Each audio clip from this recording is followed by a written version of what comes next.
There is a moment, and if you have ever truly trusted someone with your whole life, you will know exactly what this moment feels like. There is a moment when you realize that the person you believed in most in this world was never who you thought they were, not even close. And what makes that moment unbearable is not the betrayal itself. It is the memory. It is every laugh you shared, every promise you made, every time you said to yourself, at least I have him. At least no matter what else goes wrong, I have Marcus. I have my brother. Because that is what 30 years of friendship feels like from the inside. It does not feel like a risk. It feels like the one safe thing in a world full of uncertainty. And on a Tuesday night in a quiet suburb just outside of Columbus, Ohio, Marcus Hayes discovered that the one safe thing he had built his entire life around had been quietly, methodically, and deliberately taken from him by the only man he had ever truly called his best friend. Two men, 30 years of brotherhood. They called each other brothers before they ever used the word. But on that Tuesday night, one of them made a choice that cannot be unmade. And by the time the sun came up, nothing between them would ever be the same. What happened between Marcus Hayes and Derek Calloway is the kind of story people say could not happen to them. They say it over dinner tables and in church parking lots, and in the kind of quiet moments when life feels safe and permanent and good. They say, we would never let it get that far. We would see it coming. But Marcus said the same thing once, and the warning signs were always there. You just have to go back to the very beginning to see them. And that is exactly where we are going. Before we go back to the beginning, you need to understand the scale of what you are about to hear. This is not a story about two men who had a falling out. This is not a story about a marriage that went cold, or a friendship that drifted apart the way friendships sometimes do after middle age sets in and life pulls people in different directions. This is a story about deliberate calculation, about a man who sat across a dinner table from his best friend week after week, year after year, and smiled, and all the while was quietly, patiently dismantling everything that friend had ever built. This is a story about what happens when the person who knows you better than anyone else alive decides to use that knowledge against you. And it raises three questions that are going to follow you long after this video ends. The first question is this: who started it and who let it happen? Because in a story like this one, those are not always the same person, and the answer is rarely as clean as we want it to be. The second question is one that investigators themselves wrestled with for months. Was what Derek did to Marcus an act of passion, something that got out of hand, something he never planned to take as far as it went, or had Derek been planning this for years? And the third question is the one that will stay with you the longest. It is the question Marcus himself has said he still cannot fully answer, even now. When the whole truth finally came out, which man survived it? And what does surviving something like this even mean, when the person who hurt you most was the person who shaped who you are? Before we dive deeper into this story, we want to hear from you. Let us know in the comments where you are watching from. We would love to hear from you. And if you are not subscribed yet, please hit that subscribe button right now so you never miss any of our upcoming videos. Stories like this one take months of research, and there are more coming that you absolutely do not want to miss. Now let us go back, all the way back, to 1982, to a 7th grade classroom in a mid-sized American city, to two boys who had no idea what they were building or what it would one day cost them.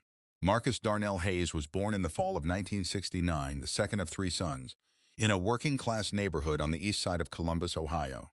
His father, Raymond Hayes, was a postal worker who coached Little League on weekends and believed, genuinely, deeply, with the kind of conviction you rarely see anymore, that a man's word was the only currency that never lost its value.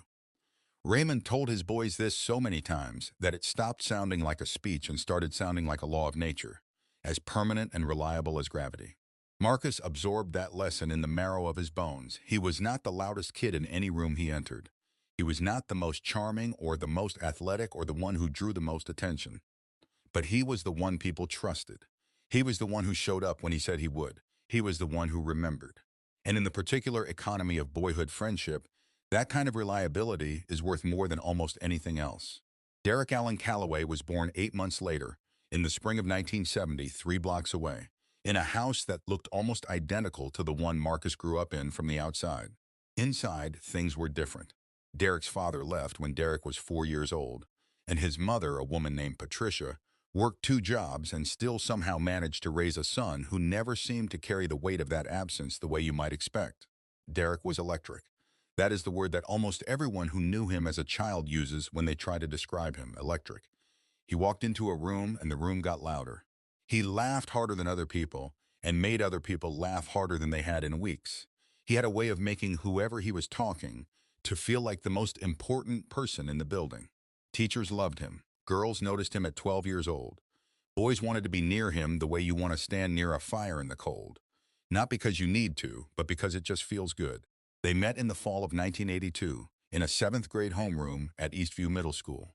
The story Marcus has told in interviews about how their friendship began is one of those stories that sounds almost too fitting in retrospect. The kind of story that feels like foreshadowing once you know how it ends.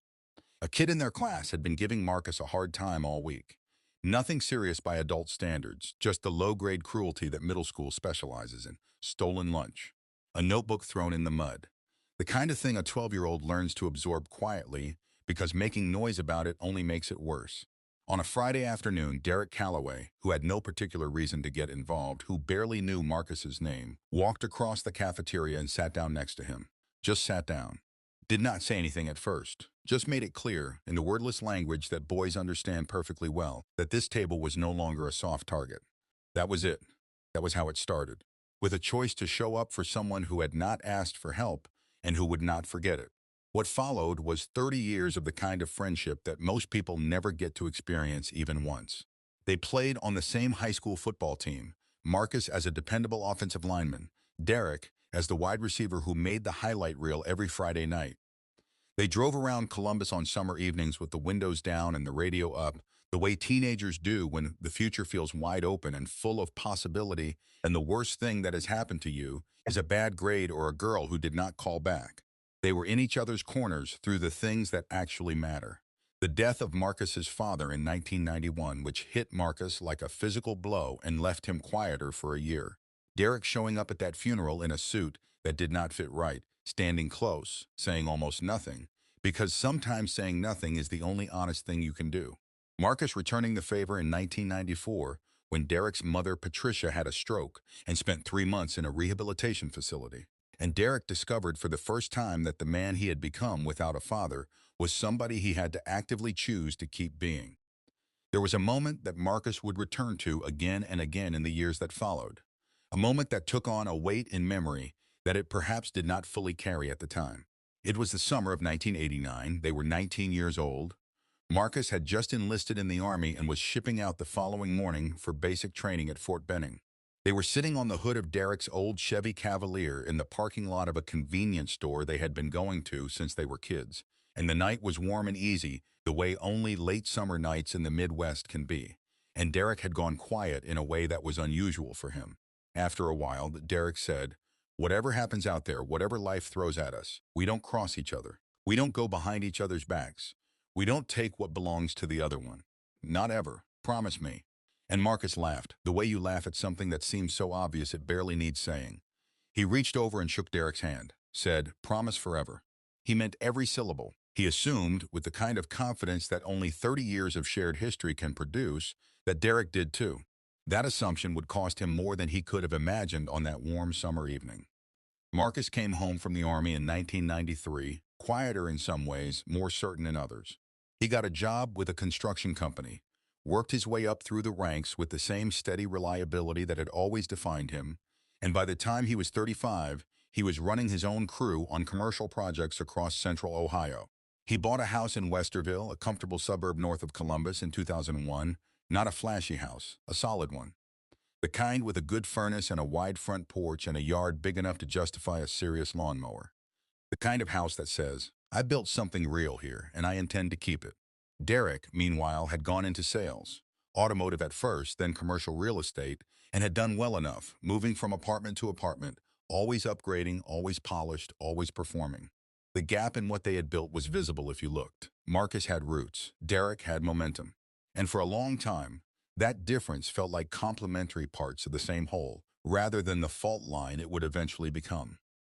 Claire Michelle Watkins came into their world in the summer of 1995 at a backyard barbecue at Derek's rented townhouse in Dublin, a suburb on the other side of Columbus. She was 24 years old, a second-grade teacher with dark eyes and a steady, unhurried quality about her that was almost rare in the circles Derek ran in, where everything moved fast and everything was performance.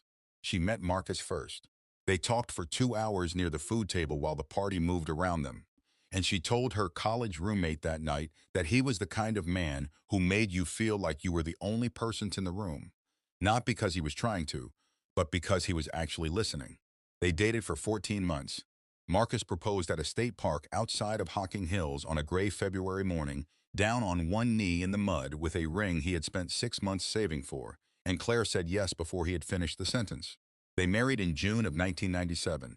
Derek Calloway was the best man. He gave a speech that made half the room cry and the other half wish they were taking notes. He talked about loyalty, about what it meant to stand beside someone through everything, about how Marcus Hayes was the finest man he had ever known. Every word of it on that warm June evening appeared to be true. For the first 8 years of Marcus and Claire's marriage, things were, by most measures, good. Not perfect. No marriage is perfect, but genuinely, substantively good. They had a daughter, Jasmine, born in 1999, who had her mother's eyes and her father's stubbornness, and who Marcus coached in soccer on weekends with the same methodical focus he brought to everything he cared about. They had dinner parties and neighborhood block watches, and a vegetable garden in the backyard that Claire tended with the kind of patience that Marcus admired, because he himself could never quite manage it. Derek was a constant presence in their lives, as he had always been. Sunday afternoon visits, holidays, Jasmine's birthdays, where he showed up with presents that were always slightly too generous, and a laugh that still filled whatever room he was standing in. From the outside, if you were one of their neighbors or their coworkers or their extended family, what you saw was exactly what it appeared to be. Two old friends who had grown into adulthood together and whose families had merged into a single, comfortable, reliable social unit. That is what it looked like from the outside. Understanding what was actually happening requires going a little deeper. Somewhere around 2006 or 2007, the exact timeline matters, and investigators would spend considerable time trying to establish it. The temperature inside Marcus and Claire's marriage began to change. Not dramatically, not in a way that anyone outside would have noticed, and perhaps not even in a way that Marcus and Claire themselves could have fully articulated at the time. Marcus's construction business had grown in ways that demanded more of him. Longer hours, projects that took him out of Columbus for weeks at a time, a phone that never fully went quiet. He was providing for his family in the way his father had always told him a man was supposed to provide, and he was proud of that, and he did not fully register the cost of it until much later. Claire was 35 years old, still teaching, still tending the garden, still doing the 1,000 quiet things that keep a household and a family and a life functioning. But she was increasingly doing them alone. And Derek Calloway, who had no particular place to be on any given evening, whose schedule bent around other people's needs the way his charm bent around other people's resistance, Derek was there. Neighbors on Ridgecrest Drive in Westerville would later recall, when investigators came asking, that Derek's car, a black Lexus ES by this point, had become a familiar sight in Marcus and Claire's driveway during the hours when Marcus was known to be at work or out of town. Nobody thought much of it at the time. These were two best friends. Of course Derek came by. Of course he checked in. That was what he did. He was that kind of friend, the kind who stayed connected, who made an effort, who did not let the ordinary busyness of adult life become an excuse for growing apart. That, at least, was the story that the situation seemed to be telling. The story it was actually telling was something else entirely. What investigators would piece together months later, through phone records and credit card statements, and the quiet, painful testimony of Claire herself, was a picture of something that had been growing in the dark for far longer than anyone had wanted to acknowledge. A secret that by the time it became impossible to ignore had already changed the shape of 3 lives in ways that could not be undone. The text messages started, as near as investigators could determine, in late 2007. They began professionally enough. Claire reaching out to Derek about a surprise birthday party she was planning for Marcus. Derek responding with his usual easy warmth. But text message records, which investigators would eventually subpoena, show the nature of those exchanges shifting over a period of months in a direction that was gradual enough to seem deniable at each individual step, but which in its totality told a story that was not ambiguous. By early 2008, the messages were frequent. By mid-2008, they were daily. By late 2008, they were the kind of messages that people only send to each other when they have already, in some essential sense, crossed a line, even if neither of them was willing to name what the line was or admit that they had passed it. Claire would say later, in her own words, in her own voice, in a courtroom in Franklin County, Ohio, that she had told herself for a long time that she was not doing anything wrong, that Derek was just a friend, that the conversations they were having were conversations she needed to have, conversations she was not having with her husband because her husband was never home, conversations that made her feel like a whole person again rather than a fixture in a house that functioned whether she was paying attention or not. She would say all of that, and then she would say, I knew. I always knew what it was. Marcus Hayes came home early on the evening of October 14th, 2009. He has said in interviews that there was no particular reason. He had been on a job site in Newark, Ohio, about 40 miles east of Columbus, and the site had wrapped for the day ahead of schedule, and he had decided to come home instead of going to the office to catch up on paperwork the way he normally would have. He has said he did not have a feeling. He did not have a premonition. There was no voice telling him something was wrong. He was just tired, and he wanted to sit on his own couch in his own house, and it was only 5:30 in the evening. Derek's black Lexus was in the driveway. This alone, as Marcus has said more than once, did not alarm him. Derek's car had been in that driveway 100 times, more than 100. It was one of the most familiar sights in Marcus's life. He pulled in behind it, killed his engine, sat in his truck for a moment going through a few messages on his phone, the ordinary bureaucracy of a working day winding down, and then he got out and walked to his front door and put his key in the lock. What Marcus found inside that house on the evening of October 14th, 2009, is something he has spoken about in public exactly once in a victim impact statement delivered at Derek Calloway's sentencing hearing in 2011. And he delivered it in the measured, deliberate tone of a man who has rehearsed his composure so many times that the composure has become a kind of armor. He did not find them in a dramatic or obvious way. He heard voices. He recognized both of them. He walked up the stairs of his own house, in the house he had bought and maintained and paid for, the house where his daughter slept, and where his wife had her garden out back. He walked up those stairs, and he heard the voices of his wife and his best friend. And in the way that sound carries meaning beyond its literal content, he understood everything before he opened the door. He stood in that hallway for a moment that he later described as feeling like falling. Not the fast, violent fall of a physical accident, but the slow, nauseating fall of a man whose floor has simply ceased to exist beneath him. Then he walked back down the stairs, out the front door, got in his truck, and drove. He drove for 3 hours. He did not call anyone. He did not go to a bar, which some people assume, and he did not go to his brother's house, which is what his brother later said he should have done. He drove south on I-71, then west on 70, then north again, making a loop through central Ohio that covered something like 180 miles of interstate highway in the October dark. He has said that he was not thinking anything in particular during those 3 hours, that his mind was not racing through scenarios or cataloging evidence or building a case.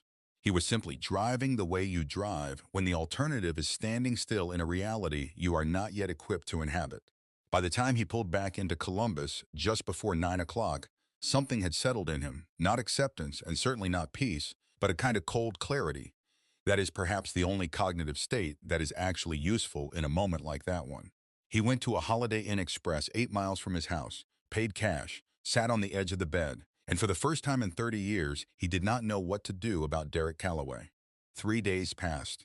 3 days that Marcus would later describe as the 3 longest and strangest days of his life.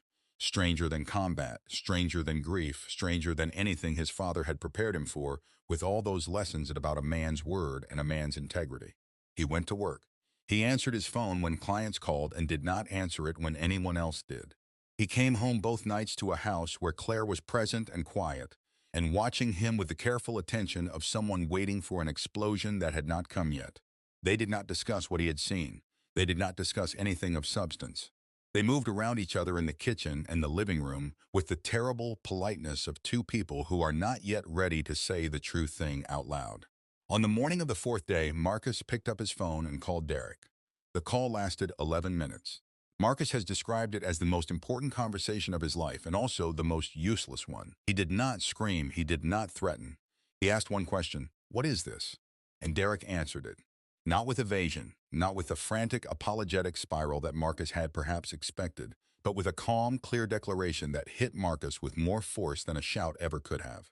Derek said, "I love her, Marcus. I am sorry, but I love her, and I think she loves me." Those are the words, as Marcus has repeated them, and they are worth sitting with for a moment, the extraordinary arrogance of them. The way they reframe a 30-year friendship and a 12-year marriage as obstacles to something Derek had decided he deserved.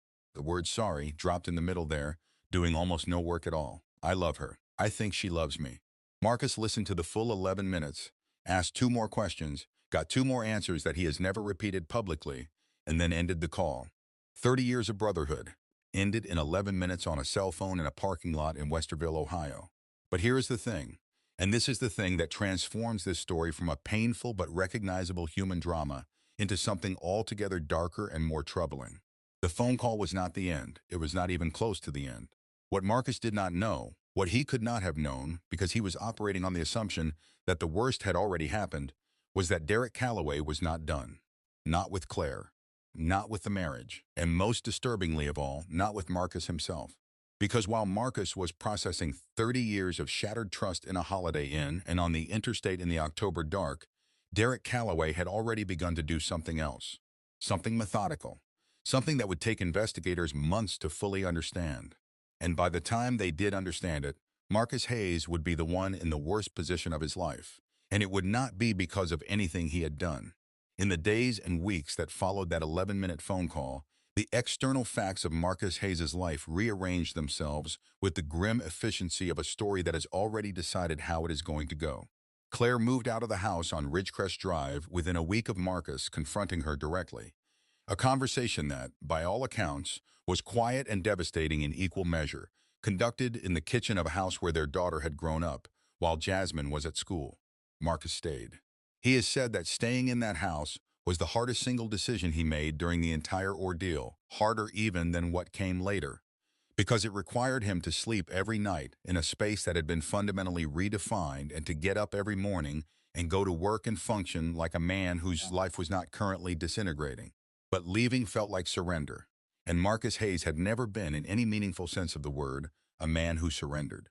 Derek, for his part, had moved Claire into his apartment in the Short North neighborhood of Columbus within 2 weeks of the confrontation, a move of such speed and decisiveness that it forced a reconsideration of the timeline.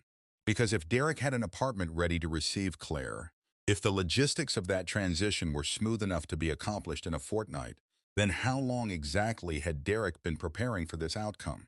How long had what appeared to be spontaneous passion actually been a plan? Investigators would return to this question repeatedly in the months ahead. For now, what mattered was the immediate fallout. Derek stopped returning Marcus's calls, which at this point were not confrontational. Marcus, in the strange discipline of the aftermath, was attempting to have a rational conversation about what happens next, about Jasmine, about the practical architecture of a life that was now in ruins. Derek did not want to have that conversation. Derek, it seemed, did not want anything to do with Marcus at all. He had what he had come for. And Marcus, in Derek's new accounting of the world, was simply a prior claim that had been superseded.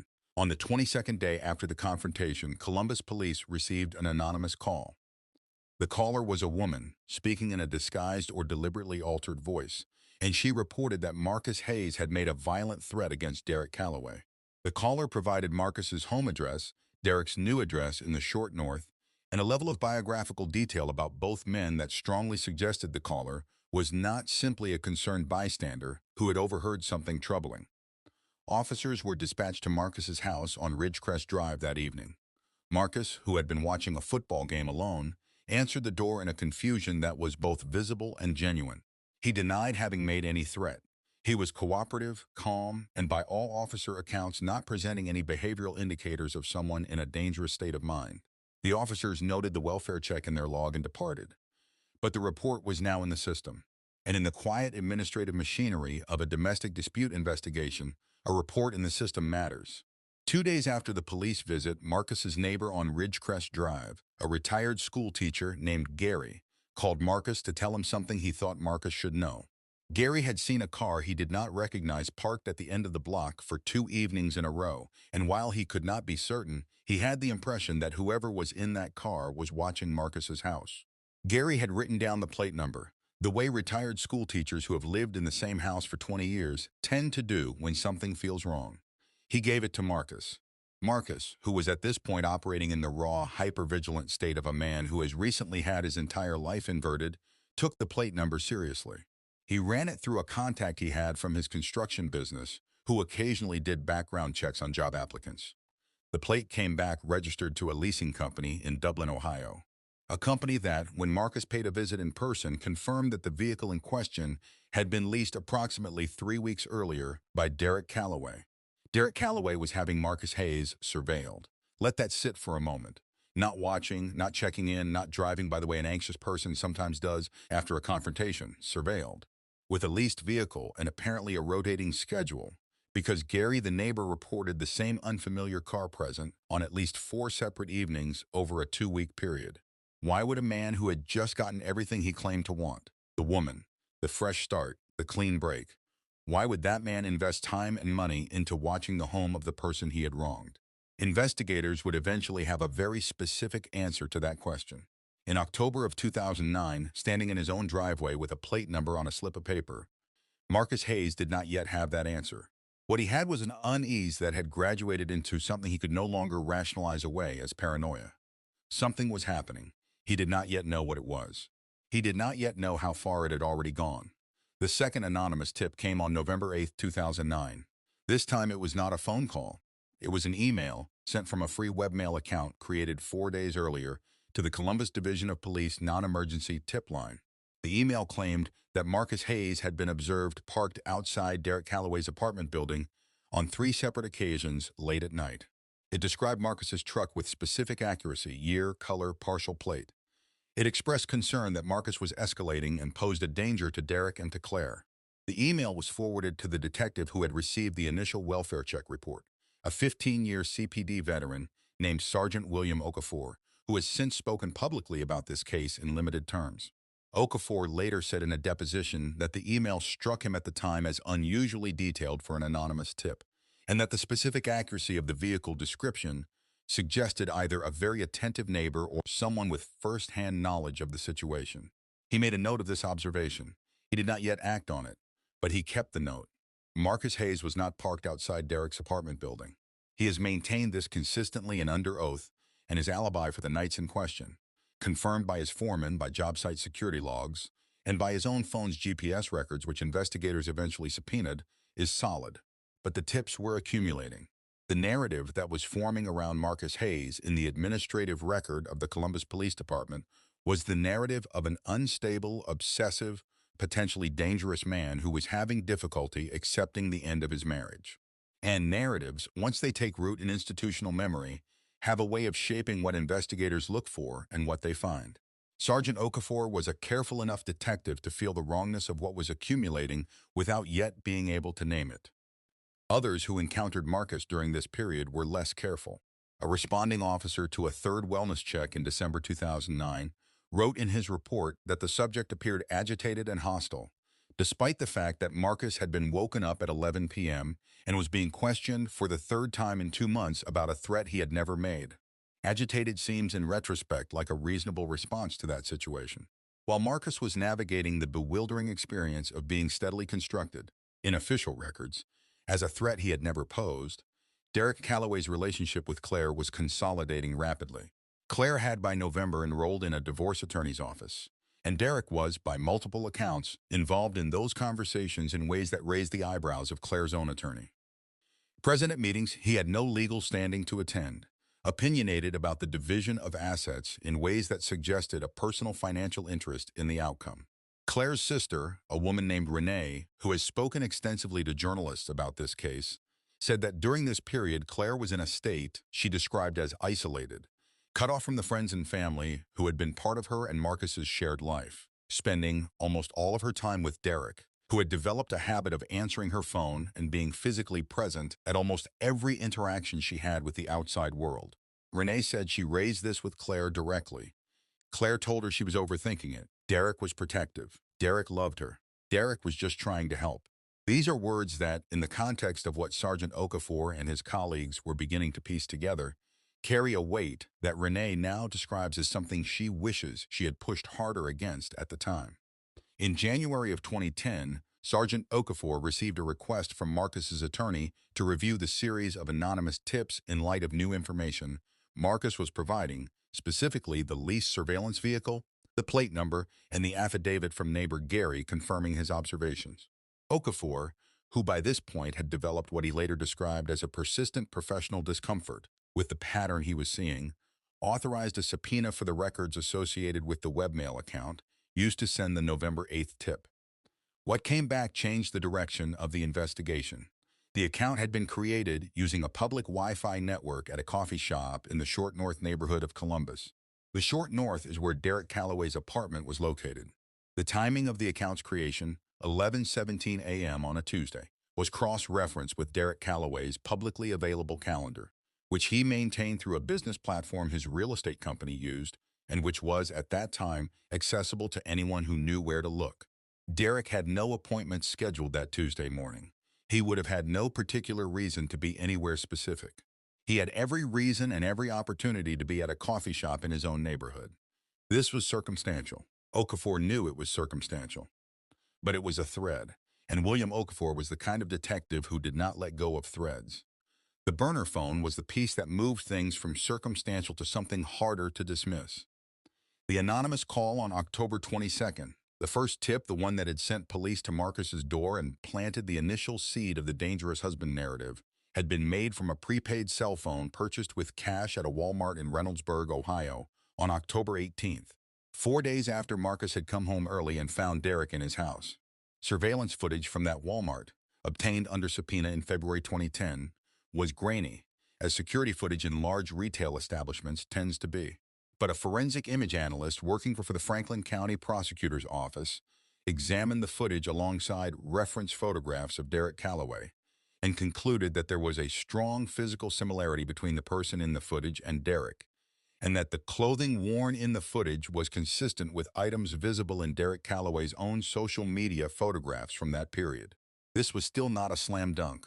Defense attorneys would spend considerable time at trial challenging the reliability of the analyst's conclusions. But combined with the Wi-Fi connection and the leased surveillance vehicle, what Okafor now had was something that pointed, with growing insistence, in a single direction. In March of 2010, investigators obtained Derek Calloway's financial records. What they found there is the piece of this story that, when Marcus Hayes first heard about it from his attorney, caused him to leave the meeting and sit alone in his car in the parking garage for 45 minutes before he could drive home. Among Derek Calloway's financial records was evidence of a transaction that had taken place in April of 2009, 6 months before Marcus came home early on October 14th, 6 months before the confrontation, 6 months before the anonymous tips and the surveillance, and in the constructed narrative of the dangerous obsessive husband. In April of 2009, Derek Calloway had engaged a private investigator. The investigator's invoices, which survived in Derek's records because he had apparently become comfortable enough in his position to forget that paper creates trails, documented approximately 14 weeks of surveillance on Marcus Hayes, his schedule, his routes, his patterns, his habits. The investigator's final report, submitted in late July of 2009, included a detailed analysis of when Marcus was typically away from home and for how long. Derek Calloway had been mapping Marcus' absence before he had ever, by his own later account, acted on his feelings for Claire. He had been planning.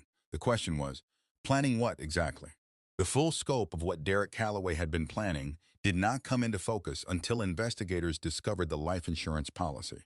In May of 2009, 1 month after he retained the private investigator, 4 months before the night Marcus came home early, Marcus Hayes had apparently signed a new life insurance policy with a face value of $850,000. The beneficiary listed on that policy was not Claire, it was not Jasmine, it was Derek Allen Calloway. Marcus Hayes had no memory of signing this policy. He had no memory of meeting with any insurance agent in May of 2009. When his own attorney pulled his complete financial and legal records, there was no insurance company correspondence, no payment history, no acknowledgement of a new policy of any kind. The policy itself had been opened with a company Marcus had never heard of, using identification documents that matched Marcus's name and social security number, but that, as a forensic document examiner would later testify, bore signatures that were inconsistent in several measurable ways with Marcus Hayes' known signature across dozens of legitimate documents.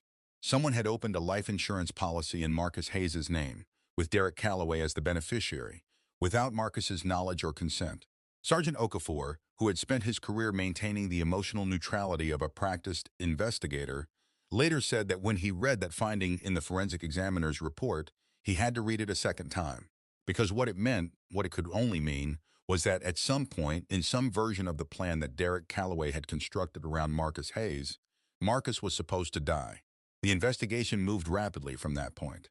The Franklin County Prosecutor's Office, which had been receiving Okafor's updates with growing attention since the Wi-Fi evidence in February, authorized an expanded investigation that now included formal interviews with Claire, with Derek's colleagues at his real estate firm, and with the woman who had been, until now, a name in a file rather than a person investigators had thought to locate. She was the woman from 2009, or more precisely, from 2007 and 2008, before Marcus and Claire, before any of this began. Her name, for the purposes of this story, is Angela, and she was a married woman in Gahanna, Ohio, whose marriage Derek Calloway had inserted himself into with the same methodical patience he had subsequently applied to Marcus and Claire.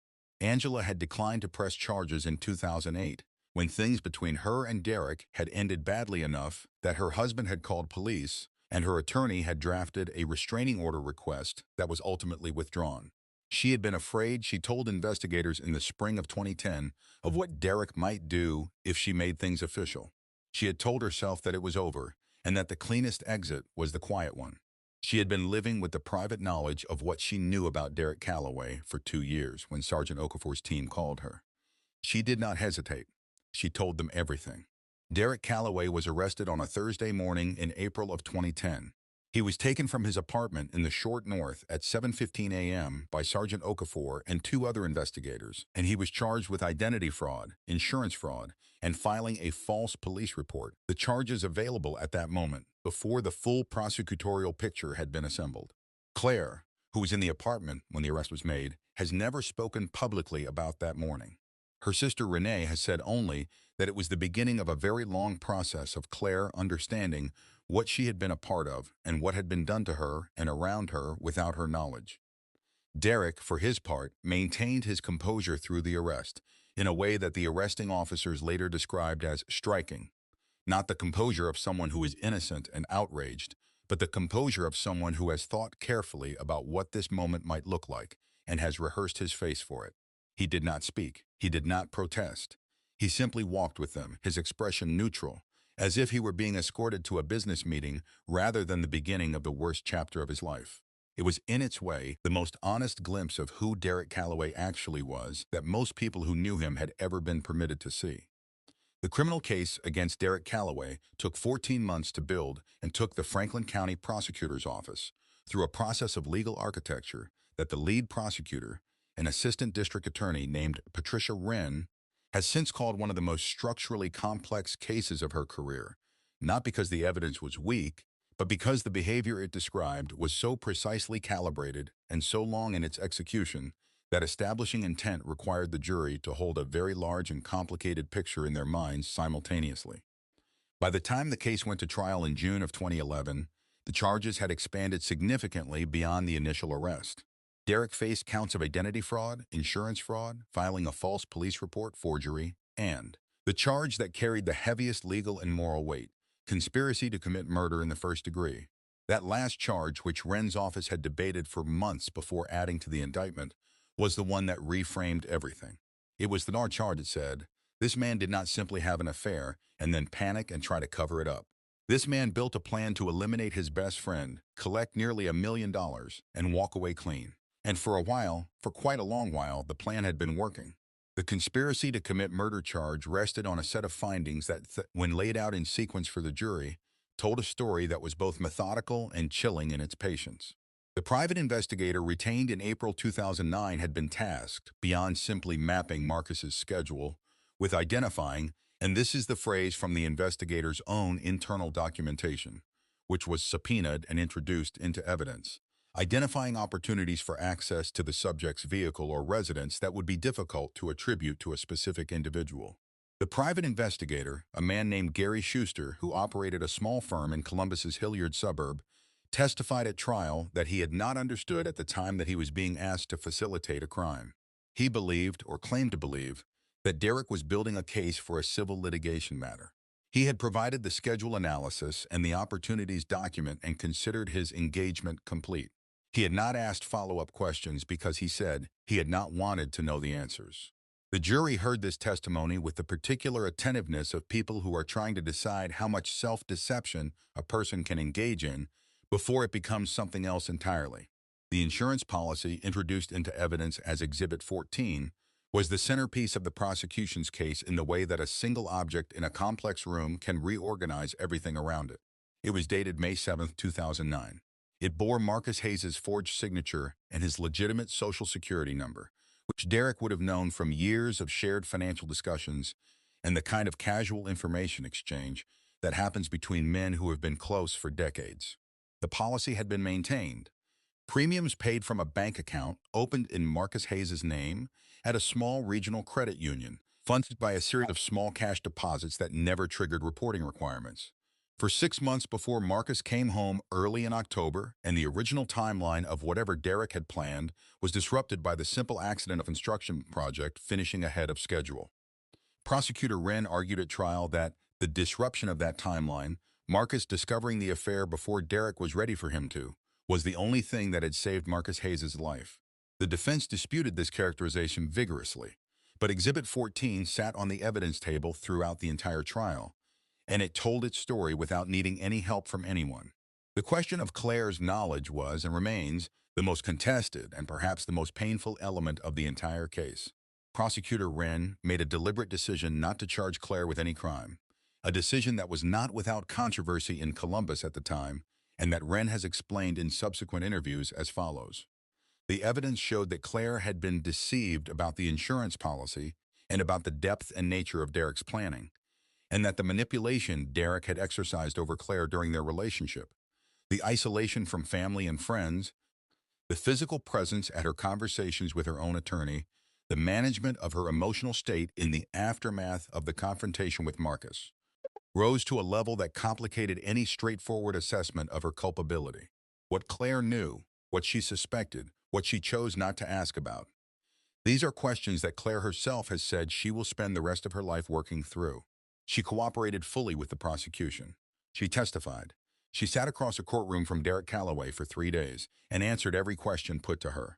And she did not look at him once during the entirety of her testimony, a fact that several courtroom observers mentioned in their accounts of the proceedings.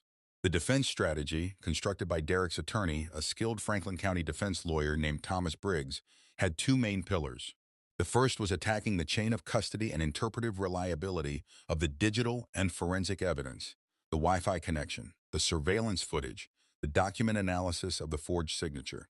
Briggs was technically proficient in this attack and scored some genuine points with the jury, who were reminded on multiple occasions that circumstantial evidence, however abundant, is not the same as witnessed fact. The second pillar was a character argument, that Derek Calloway was a man of established standing in his community, that the affair, while regrettable, was a failing born of genuine emotion rather than calculation, and that the leap from I was in love with my best friend's wife to I planned to have my best friend killed was a leap that the prosecution had not fully bridged. Briggs was a good enough attorney to make this argument effectively, and the trial's outcome was not as foregone as the weight of the evidence might suggest. There were 3 days in the second week of the trial when the prosecution was less than certain of the result. Those 3 days changed when Angela took the stand. She had been a name in a file, a prior history, a pattern, and now she was a person in a courtroom, and she was not afraid anymore. She testified for 4 hours over 2 days, and she described in the careful, composed language of someone who has spent a long time organizing a painful experience into something she can speak about clearly. The progression of Derek Calloway's involvement in her marriage, the way he had made her feel seen and then made her feel dependent, the way her connection to her own social circle had narrowed until Derek was the primary point of contact between her and the outside world, and the specific and credible threat he had made when she had attempted to end the relationship, a threat that she had not reported, that she had carried alone for 2 years, and that she was now saying out loud in a room full of strangers because she had finally decided that silence was not the same as safety. When Angela finished testifying, the courtroom was quiet in a way that Prosecutor Wren later described as the sound of a jury reaching a conclusion. Marcus Hayes delivered his victim impact statement on the final day of the sentencing phase, after the verdict had been rendered and before Judge Carol Hendricks of the Franklin County Court of Common Pleas was to announce the sentence. He had written the statement himself in longhand over 3 evenings at the kitchen table on Ridgecrest Drive, and he read it without looking up from the page except once, near the end, when he looked directly at Derek Calloway and said, "I do not understand you. I have thought about this for 2 years, and I still do not understand how a man I knew for 30 years was capable of this." And then he looked back down at the page and finished reading. He described his daughter, Jasmine, who was 11 years old and trying to understand why the man who had been her uncle figure for her entire life was now the person whose actions were being described by a prosecutor to a jury. He described the construction business that had suffered in his absence and distraction. He described the feeling of coming home to a house where all of the photographs had been wrong for 2 years, because he did not know yet that the man standing next to him in all of them had been planning something. He described what it costs to trust someone completely and be wrong.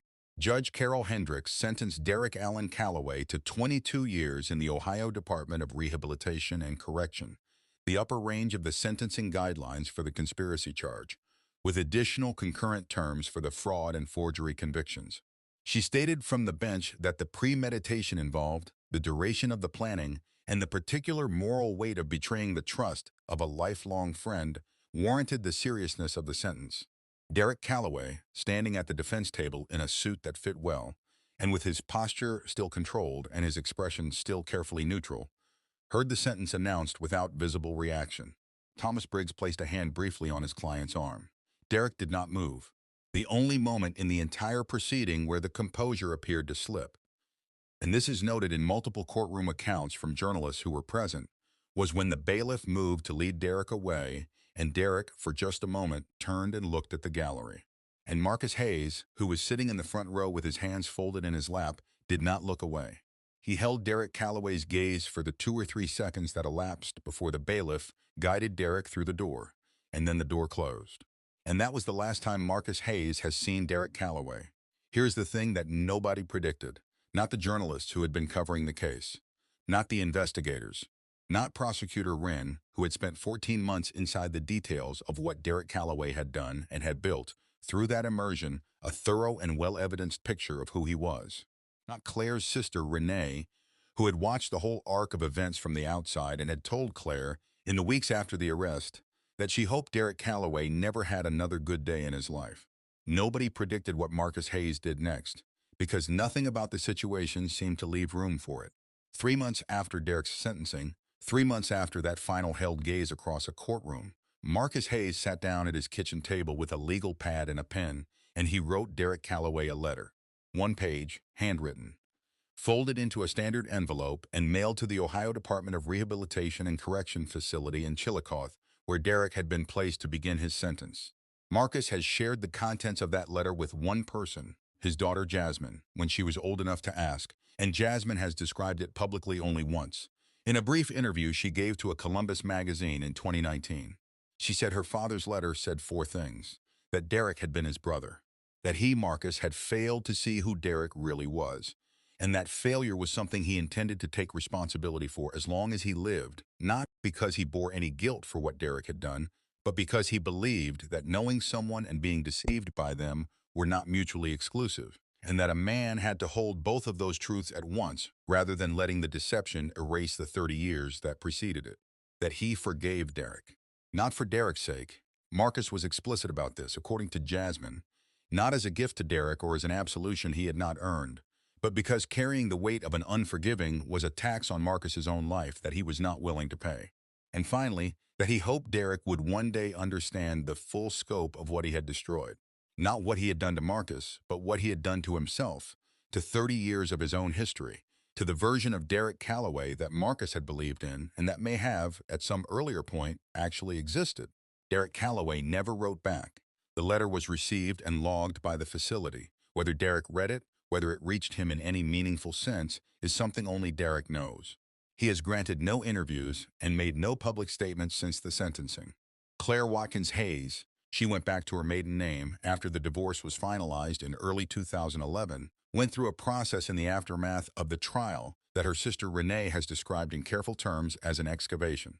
The word Renee uses is deliberate, because what Claire was doing was not healing in any straightforward or linear sense, but digging through the relationship with Derek, through her own decisions and her own willingness to not ask the questions she probably knew the answers to, through the architecture of a life that had been quietly and systematically arranged around her without her full understanding of what was being arranged and why.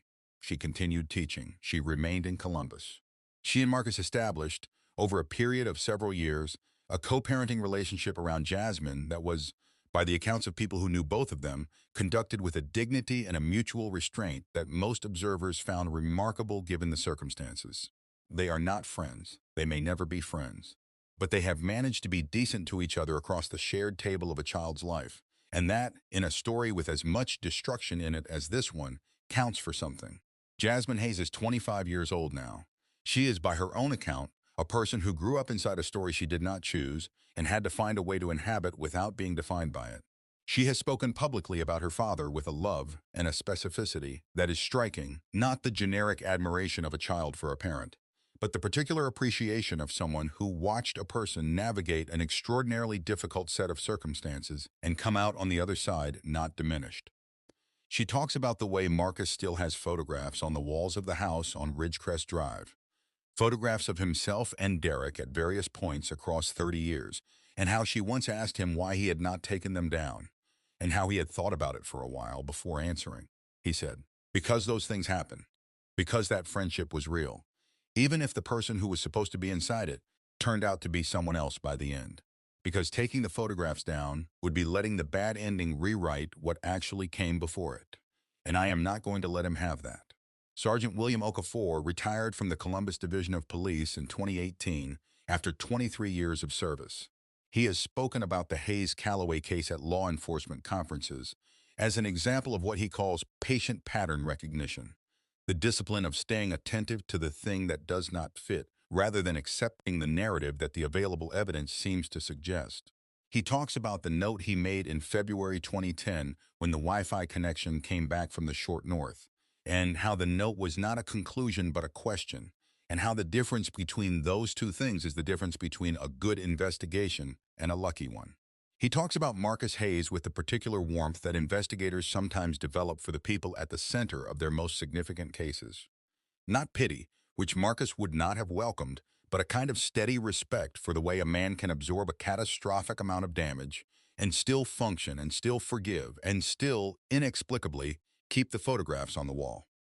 Gary Schuster, the private investigator whose work for Derek Calloway contributed to the framework of the prosecution's case, lost his investigator's license in 2012 following a review board determination that his work for Derek had, regardless of his claimed ignorance of the underlying intent, facilitated a criminal conspiracy. He appealed the decision. The appeal was denied. He operates, as of the last publicly available information, a small notary and document services business in the Columbus suburbs. He has not spoken publicly about the case beyond his trial testimony. Thomas Briggs, Derek's defense attorney, continues to practice law in Franklin County. He has said in one subsequent interview that the Hayes-Calloway case remains the case he thinks about most often.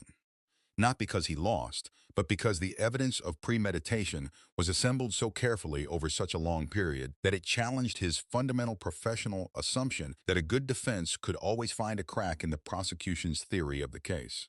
He said there was no crack. He found nothing. He went home from the verdict and sat in his kitchen for a long time. Derek Calloway became eligible for parole consideration in 2022 after serving 11 years of his 22-year sentence. The Franklin County Prosecutor's Office filed a formal objection to early release. Marcus Hayes submitted a written statement to the parole board. Jasmine Hayes, 22 years old at the time of the hearing, attended in person. The parole board denied the application.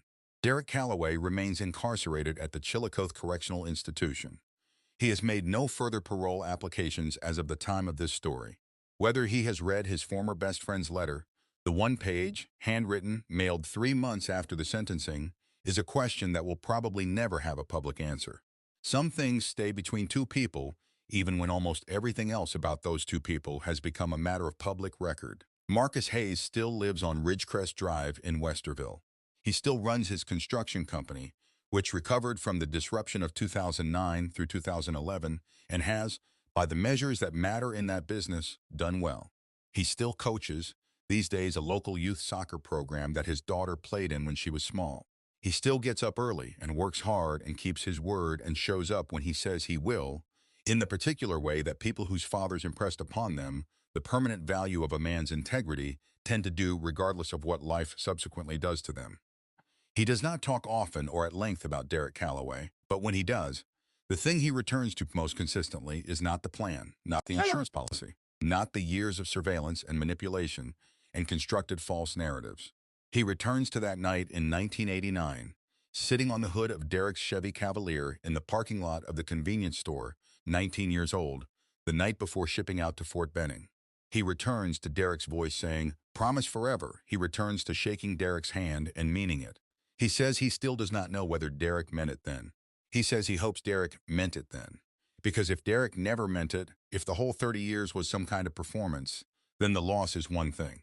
But if Derek did mean it once, and then somewhere became someone capable of what the evidence showed he was capable of, then the loss is something else. Something harder to name and harder to carry. Something that has no clean resolution, only the long, slow work of living in its aftermath. This is a story about trust, about the particular and profound vulnerability of deciding deliberately to believe in someone, about the fact that the same openness that makes genuine friendship possible is also the thing that makes its weaponization devastating. Marcus Hayes trusted Derek Calloway with the full weight of a 30-year history, and Derek Calloway used that trust not as something to honor, but as something to leverage. And yet Marcus Hayes, and this is the part of this story that resists the neat moral of a cautionary tale, Marcus Hayes has not, by his own account, stopped trusting people. He has not closed. He has not contracted into the defensive posture that would be entirely understandable, entirely predictable, entirely human. He says his father told him that a man's word was the only thing no one could take from him. He says he has added something to that, and neither can they take yours. The fact that Derek broke his promise does not cancel Marcus's. He made a promise forever. He has chosen to keep it, not to Derek, but to the version of himself that stood on the hood of a Chevy Cavalier in the late summer of 1989 and meant every word. Before you close this video, I want to ask you something. And I am asking it genuinely, because I think this story raises a question that most of us do not sit with long enough. Marcus Hayes trusted Derek Calloway completely, not naively, not with the trust of someone who had never seen the world, with the trust of someone who had 30 years of evidence that the person deserved it. And Derek had, by every available indication, spent some portion of those 30 years actually deserving it. The question is not whether Marcus should have trusted Derek less.